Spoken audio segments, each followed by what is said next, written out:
Alors ce soir, c'est seulement un petit hors-d'œuvre que je veux vous servir pour nous mettre en appétit de la retraite qui va vraiment commencer là, de plein pied demain matin, alors que demain on sera en forme le matin.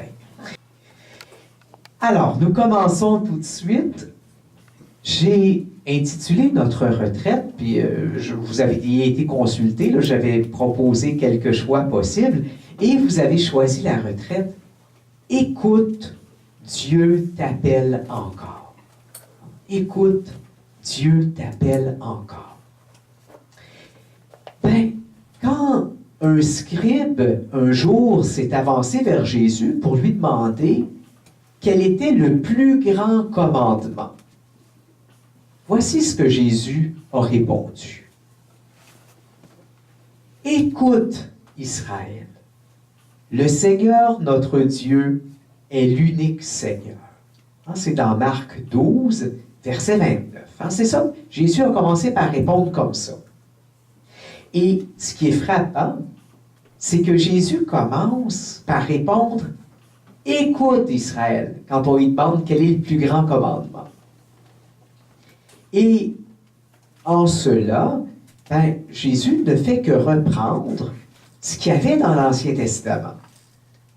En tête des 10 commandements, puis en tête, qui sont en tête de tous les autres, il y avait celui-là. Écoute, Israël.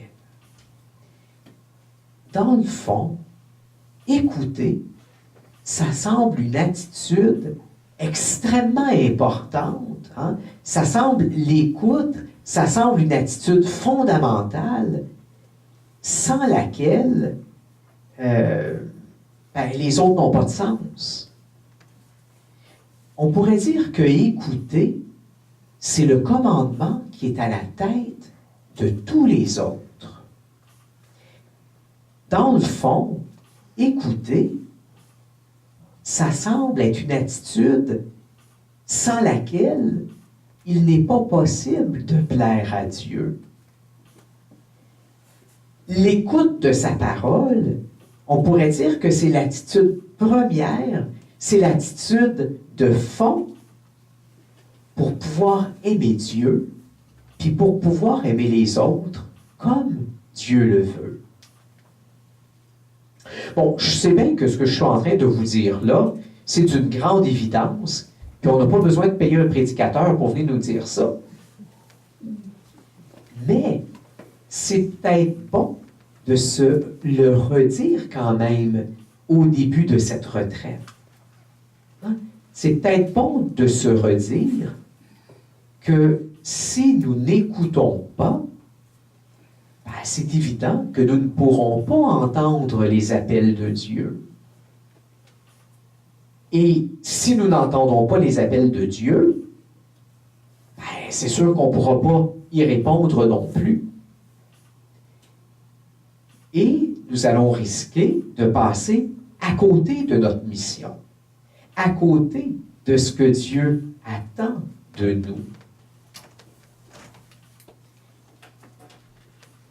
Cette attitude d'écoute dont je vous parle, elle est tellement importante que la liturgie des heures nous fait commencer notre journée en nous appelant à s'ouvrir les oreilles avec le psaume 94. Dans le psaume 94, un psaume invitatoire au Laude ou à l'office des lectures, j'imagine que ça doit être l'office des Laudes que vous faites en premier le matin. Et bien, dans le psaume 94, nous chantons « Aujourd'hui, ne fermons pas notre cœur. » Hey, j'ai des sœurs catholiques qui connaissent la Bible, c'est beau. Ne fermons pas notre cœur, mais écoutons la voix du Seigneur. Puis vous voyez que dans la manière dont c'est formulé, il ne s'agit pas juste d'une écoute superficielle. C'est pas juste d'une écoute corporelle dont il s'agit. Mais il s'agit d'une écoute profonde qui amène, parce qu'on parle du cœur, donc une écoute profonde qui amène une disponibilité de toute notre personne. Et ça nous est rappelé le matin au début de notre journée.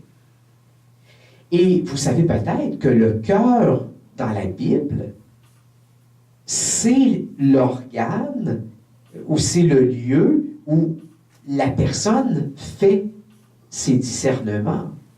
Le cœur dans la Bible, c'est pas comme dans notre culture. Dans notre culture, le cœur, c'est les sentiments, les émotions. Mais dans la manière dont, dans la culture biblique, la manière de concevoir le cœur, on croit que c'est le lieu où se prennent les décisions, où se font les discernements. Donc, il s'agit d'écouter Dieu, de laisser de la place à ses appels au cœur de nos décisions, au cœur des choix que nous avons à faire dans le reste de la journée. Et c'est pour ça qu'on nous invite dès le matin à ouvrir notre cœur et à écouter la voix du Seigneur. C'est intéressant, on ne dit pas écoutez, ouvrez vos oreilles puis écoutez. Non, on dit ouvrir le cœur et écouter. C'est spécial, hein? Mes sœurs, quand on regarde notre Maître, hein, Jésus, tel qu'il est décrit dans le Nouveau Testament, dans les Évangiles, on voit qu'il nous est présenté comme quelqu'un qui s'est fait écoute. Hein? Il n'a pas seulement écouté, il s'est fait écoute, du début de sa vie jusqu'à son dernier souffle.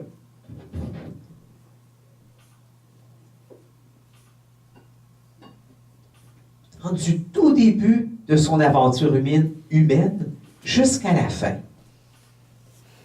C'est frappant quand on étudie les évangiles de voir comment Jésus n'a pas cessé d'être à l'écoute. Il n'a pas cessé d'être disponible aux appels du Père.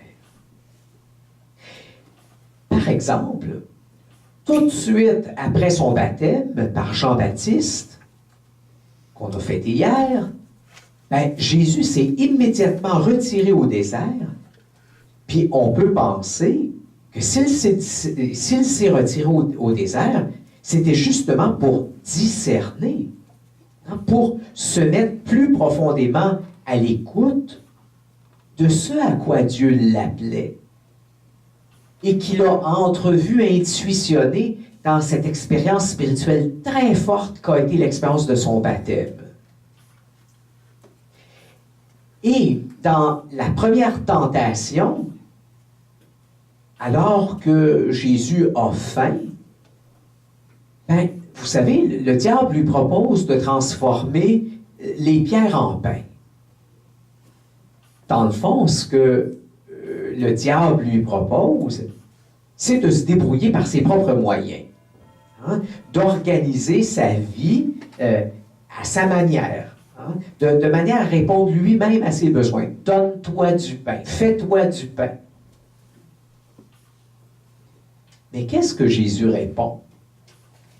Ce n'est pas seulement de pain que l'homme vivra, mais de toute parole sortant de la bouche de Dieu. Alors, en répondant ça, on voit que Jésus choisit de s'engager à être un homme d'écoute. S'il dit qu'il va se nourrir de ce qui sort de la bouche de Dieu, comment est-ce qu'on fait pour se nourrir de ce qui sort de la bouche de quelqu'un? Il faut qu'on prête l'oreille. Hein? On écoute. Ça veut dire que, voyez-vous, dans la réponse qu'il donne à cette première tentation, il dit clairement que son intention d'être un homme d'écoute, un homme qui se laissera guider continuellement par les appels de Dieu. Et c'est ça que Jésus a continué à faire tout au long de sa vie. Et même au terme de sa vie, là, on vient de regarder le tout début, on pourrait dire ses premiers pas dans sa vie publique. Mais si on va voir à l'autre bout, à la passion, au seuil de sa passion, eh bien, nous le voyons opter encore et toujours pour l'écoute. Au Jardin des Oliviers, alors que Jésus aurait bien aimé ça, échapper à cette mort violente qu'il entrevoyait devant lui, on voit Jésus se mettre en prière et on peut expérimenter qu'à ce moment-là, il vit lui-même ce que dit le psaume 94. Ne fermons pas notre cœur, mais écoutons la voix du Seigneur. Et c'est sans doute cette attitude-là qui permet à Jésus de dire au Père, « Abba, Père, à toi tout est possible. Écarte de moi cette coupe. Pourtant, non pas ce que je veux, mais ce que tu veux. » Et ça demande de l'écoute, ça. Et quand l'auteur de l'Épître aux Hébreux médite sur la passion de Jésus, il écrit ceci. C'est dans Hébreux chapitre 5, les versets 8 et 9. Je vous lis ça. Hébreux chapitre 5, les versets 8 et 9. Certainement un passage que vous connaissez. Tout fils qu'il était, c'est au travers des choses qu'il souffrit qu'il apprit l'obéissance et conduit ainsi jusqu'à son propre accomplissement, il devint cause du salut éternel pour tous ceux qui lui obéissent. Ah, vous avez déjà entendu ça, hein, ce passage-là? Je le relis une fois. Hein? Tout fils qu'il était, c'est au travers des choses qu'il souffrit qu'il apprit l'obéissance et conduit ainsi jusqu'à son propre accomplissement, il devint cause du salut éternel pour tous ceux qui lui obéissent. Bon, vous avez remarqué, dans le passage que je viens de lire, il y a le mot obéissance, il y a le verbe obéir. Ça, c'est la traduction classique. Mais, dans le texte grec, ça a été écrit en grec, ça, l'Épître aux Hébreux, eh bien, le verbe grec que nous avons, c'est le verbe upakouo. Upakouo. C'est pas grave si vous ne connaissez pas le grec. Ça, on va voir dans un dictionnaire grec-français, qu'est-ce que ça veut dire upakouo? On entend le verbe akouo là-dedans, ça veut dire écouter. Puis ça, on va voir plus loin dans notre dictionnaire grec-français. Upakouo, ça veut dire répondre de l'intérieur à celui qui appelle. Je ne sais pas s'il y en a qui ont déjà fait du grec parmi vous. Upakouo, le up, ça veut dire en par en dessous, akouo, écouter. Donc, c'est répondre intérieurement à celui qui appelle. Alors, si je retraduis le même passage de l'Épître aux Hébreux, mais éclairé par la petite recherche de vocabulaire que nous venons de faire, ça donne ceci. Tout fils qu'il était, c'est à travers les choses qu'il souffrit qu'il apprit à écouter et ainsi conduit jusqu'à son propre accomplissement, il devint cause du salut éternel pour ceux qui répondent intérieurement à son appel. Ah, c'est quelque chose. Ça va très loin. L'auteur de l'Épître aux Hébreux dit que Jésus a appris à écouter dans sa passion. Que les souffrances qu'il a vécues dans sa passion, ça y a ouvert, ça a continué à y ouvrir l'oreille. Et ça fait qu'il peut être un guide pour nous autres qui voulons lui répondre intérieurement. Alors, ce qu'on remarque, c'est que Jésus, ça a été un homme d'écoute du tout début de son ministère public jusqu'à son dernier souffle. Même au seuil de sa passion, même dans les souffrances de sa passion, il a continué à répondre intérieurement à Dieu qui le guidait par les appels qu'il lui adressait. Et l'Épître aux Hébreux nous dit que c'est précisément ça qui lui a permis d'avoir une très grande fécondité pour les autres. C'est son écoute jusqu'à sa mort qui a permis que cet homme-là, Jésus, ait une grande fécondité pour les autres. Alors, mes sœurs, si Jésus a eu une attitude d'écoute toute sa vie jusqu'au seuil de sa mort, jusque dans les souffrances qui l'ont conduit à sa mort, bien, c'est certain que nous autres aussi, en tant que ses disciples, nous sommes appelés à avoir cette attitude d'écoute, nous aussi, maintenant et jusqu'à notre dernier souffle. C'est pas juste quand on discernait notre vocation au noviciat qu'on avait à écouter. Et c'est encore aujourd'hui, quelle que soit notre situation, quel que soit notre âge, quel que soit notre état de santé, parce que Jésus, c'est jusqu'en mourant qu'il a écouté. Et vous connaissez l'exhortation post-synodale Vita Consecrata de Jean-Paul II, qui a dit que s'engager dans la vie consacrée, c'est suivre le Christ de près en adoptant le même mode de vie que lui. Hein? J'imagine que vous avez eu l'occasion d'étudier ça là, dans votre congrégation, Vita Consecrata. Hein? Ça a été très éclairant, cette exhortation-là, pour nous aider à comprendre qu'est-ce que c'est la vie consacrée. Mais la vie consacrée, c'est adopter le même mode de vie que Jésus. Et ce que nous observons, c'est que Jésus, c'est un homme d'écoute. C'est ça qui a marqué son mode de vie.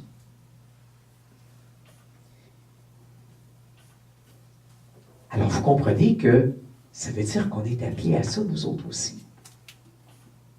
Alors, comprenez-vous pourquoi j'ai intitulé notre retraite « Écoute, Dieu t'appelle encore ». Alors, qu'est-ce que nous allons faire dans cette retraite? Bien, dans cette retraite, nous allons nous mettre ensemble à l'écoute.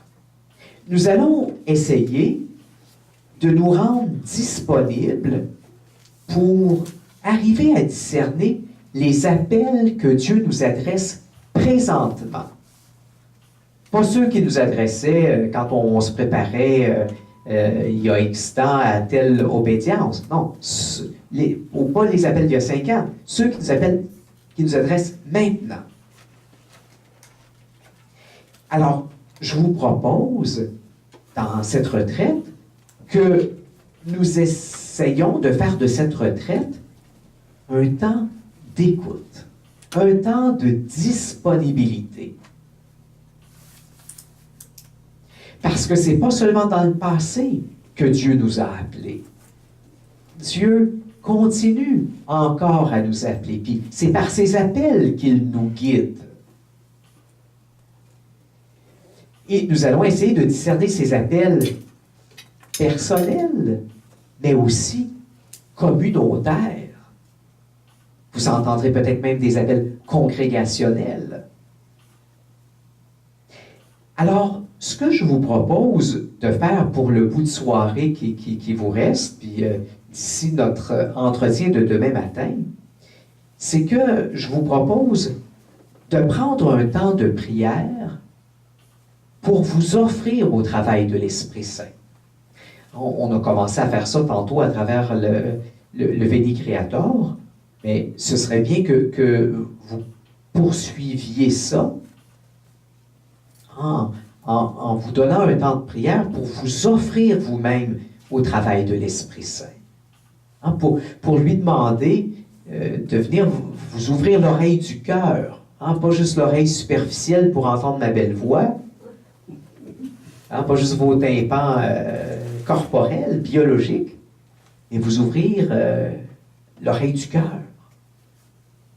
Pour que vous soyez capable, au cours de cette retraite, d'entendre intérieurement les appels de Dieu.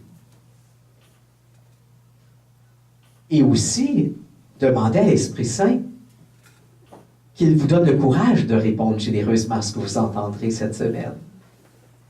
Parce que des fois, un manque de courage peut nous faire un blocage, puis on se donne des moyens pour ne pas entendre ce qu'il nous dit. Ça demande du courage pour entendre, pour écouter.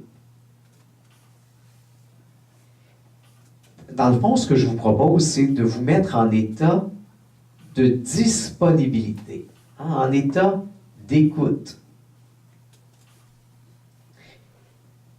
Et pour être capable de faire ça, c'est important de vous détendre.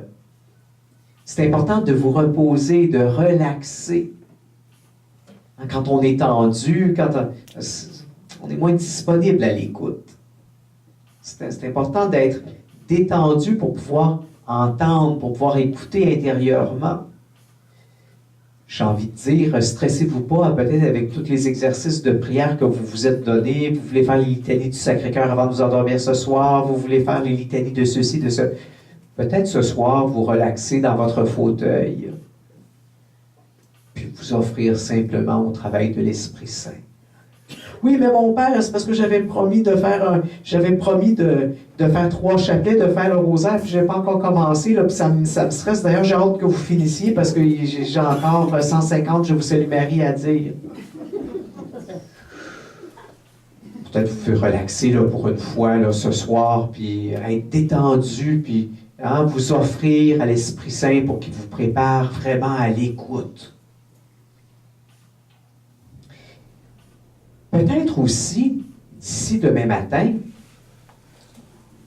vous pourriez tranquillement laisser porter ça dans votre tête et dire, est-ce que Florina Gervais, est-ce que Mère Marie du Sacré-Cœur, est-ce qu'elle a été une femme d'écoute? C'était-tu seulement quand elle a commencé puis qu'elle est entrée chez les missionnaires de l'Immaculée Conception, c'était juste là qu'elle a écouté? Y a-t-il d'autres appels qui ont surgi après ça dans sa vie? Puis est-ce qu'elle est demeurée une femme d'écoute? Moi, je ne le sais pas, je ne la connais pas. Vous autres, vous devez la connaître. C'est intéressant de reviser dans votre tête sa vie. Y a-t-il des moments où elle s'est manifesté qu'elle était une femme d'écoute? Y a-t-il des situations dans sa vie que ça transparaît qu'elle était écoutante, puis qu'elle continuait à écouter les appels du Seigneur? Voilà, alors on va en rester là pour ce soir. Avant de se quitter, je voulais vous donner quelques petites indications très, très pratiques pour notre retraite. À partir de demain matin, les entretiens vont être très différents de ce que j'ai donné ce soir. Moi, je suis un bibliste. Alors, à chaque entretien, nous allons creuser un texte biblique que nous allons prendre verset par verset. Alors, vous connaissez. Si vous êtes une femme visuelle, vous trouverez certainement important d'apporter votre Bible pour avoir devant les yeux le texte que je vais commenter verset par verset. Si vous êtes une femme auditive, vous aimerez probablement plutôt écouter ma voix radiophonique.